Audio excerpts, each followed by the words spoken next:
제가 흐름이 방해가 돼요. 얘네가 너무 힘이 강해지면.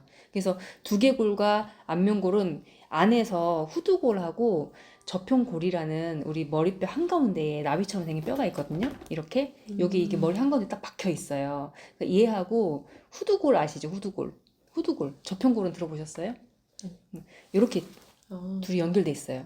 그래서 우리 옆모습 보면은 이렇게 돼 있지. 여기 바로 위에 눈이 있어. 이렇게 눈이 있어. 그러니까 눈 바로 밑에 이렇게 딱 박혀 있다고 생각하면 돼요. 그래서 얘네 두 개가 굴곡과 신전을 하거든요. 우리 심장이 박동을 하듯이 얘네들도 미세하게 호흡을 해요. 이 호흡에 의해서 이 전체 두개골과 안면골이 움직이기 시작해요. 근데 내가 만약에 편자작을 한다? 한쪽으로만 계속 씹는다? 그럼 이쪽에 힘이 강해지겠죠. 그럼 여기에 힘이 과도하게 몰리기 때문에 이렇게 수축이 되기 시작해요. 그러면 뼈들은 가만히 있을까?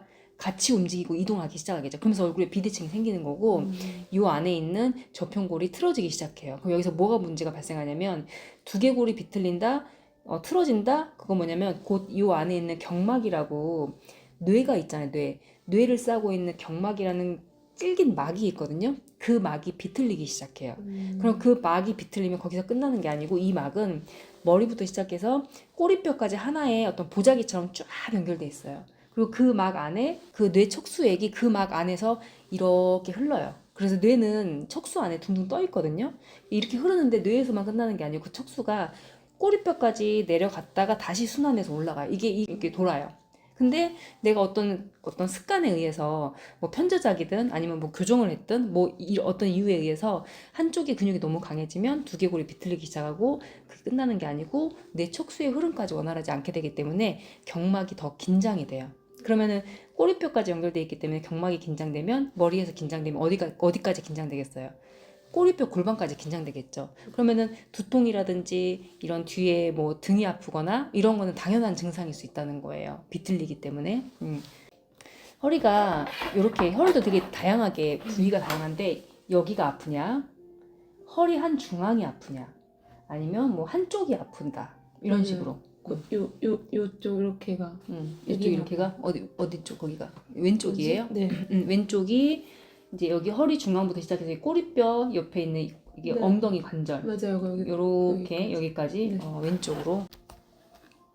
이게 그 팔목이 진짜 중요해요. 우리 몸에서는 목이라는 단어가 들어가는 곳은 다 중요한 곳이야. 목, 팔목, 발목. 얘네들이 되게 작은 곳이라서 별로 우리 인체에 큰 영향이 없을 것 같지만 여기에는 근대와 건으로만 되어 있고 일반적인 다른 신체 부위에 비해서 작은 뼈들이 촘촘하게 모여 있는 곳이에요. 손도 그렇고 발도 그렇고. 그래서 얘네들이 예를 들어 발을 들어 설명하자면 발이 엄지 있고 약지 새끼발가락이 있잖아요. 그럼 약지와 새끼발가락이 요렇게 이게 외반되면은 이 위로 올라가는 고관절과 무릎이 다 무너져 버려요. 그리고 우리가 걸을 때 제대로 걸어야 되는데 요즘에 신발이 워낙 뭐 디자인 신발 이런 거 많이 나온 이쁜 신발들 그래서 발가락이 다 움직이지 못하는 신발들이 많아요. 근데 요즘 현대에 들어서 뭐 스마트폰도 있겠지만 이런 관절에 있어서 문제가 생기거든요. 그 이유 중에 하나가 발가락이 자기 역할을 다 못하니까.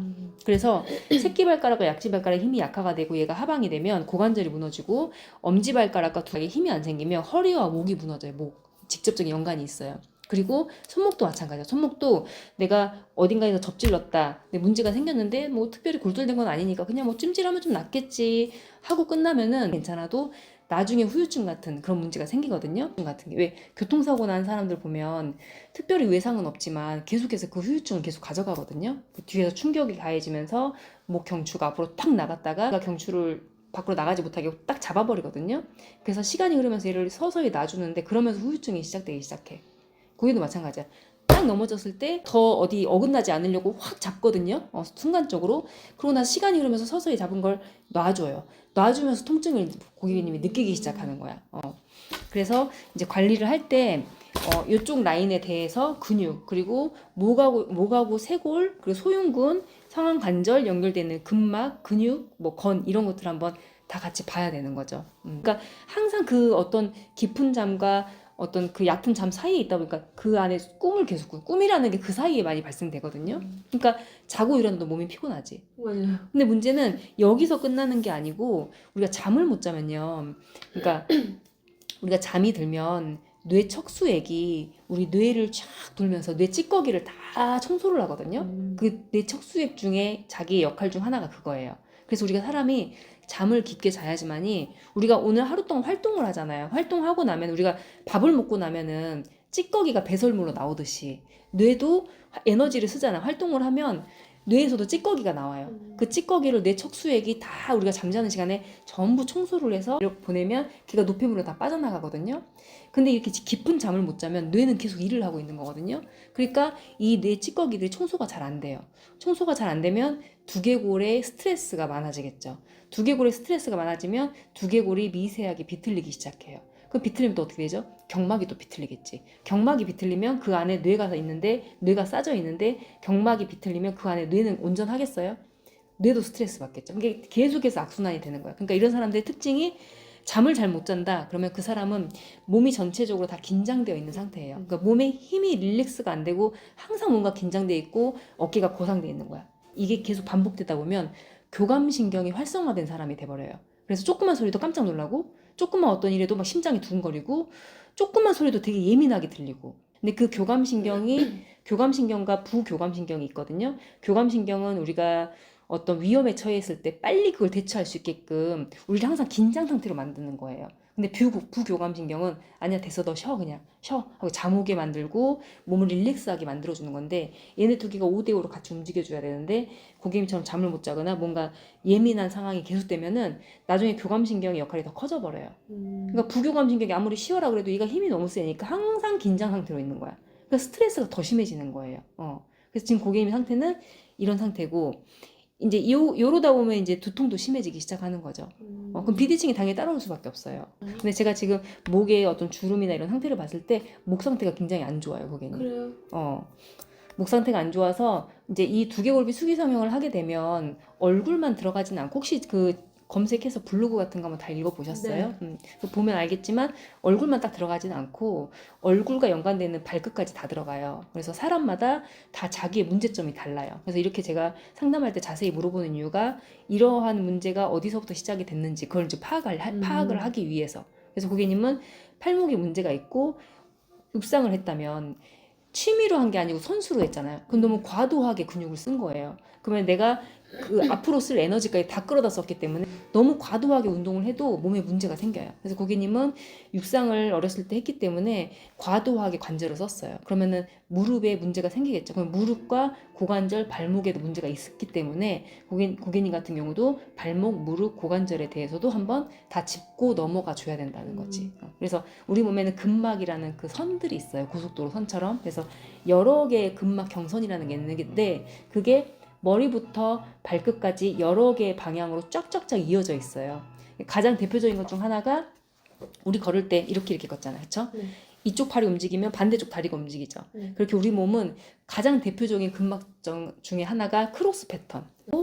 내장기의 문제도 같이 보는데 이 내장기는 이렇게 교감신경이 발달되신 분들은요. 내장기의 경직도가 엄청 심해요.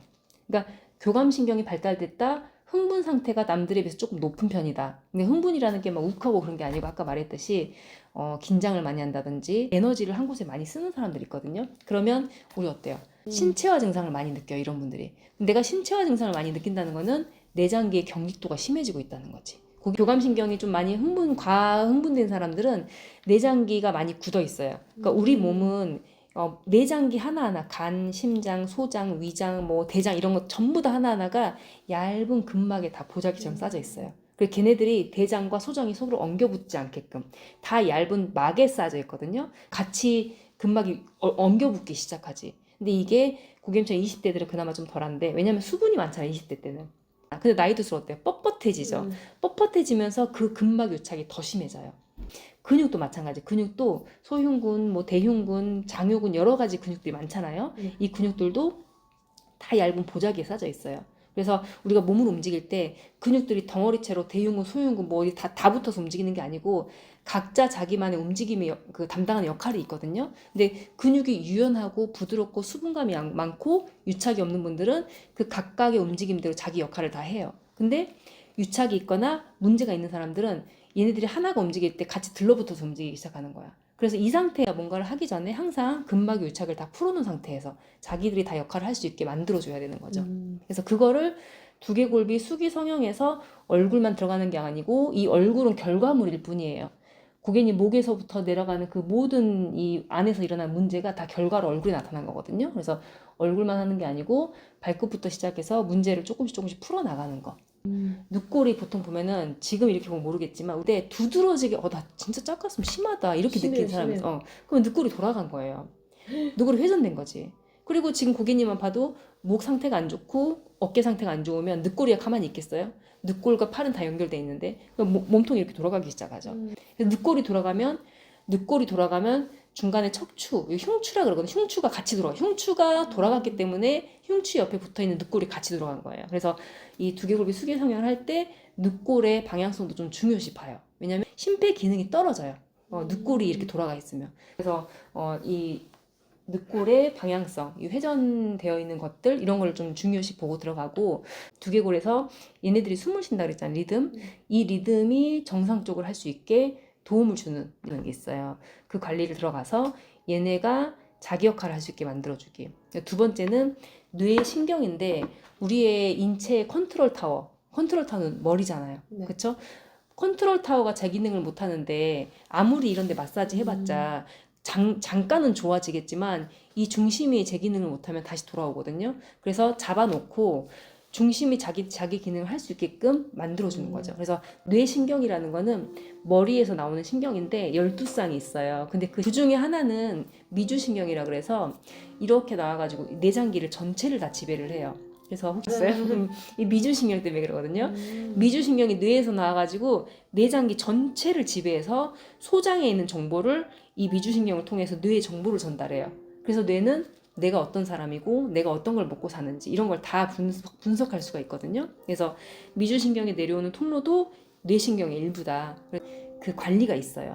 근데 요것만 관리해줘도 어느 정도의 이 라인이 많이 잡히거든요. 안쪽에 겉에서 만져지지 않은 안쪽에는 심부교근이라든지 안쪽에 그 익상근들이 있어요. 그걸 만져서 이완을 시켜야 되는 경우도 있어요. 그러니까 이런 것들은 제가 관리하면서 고객님한테 설명을 제가 해드리면 돼요.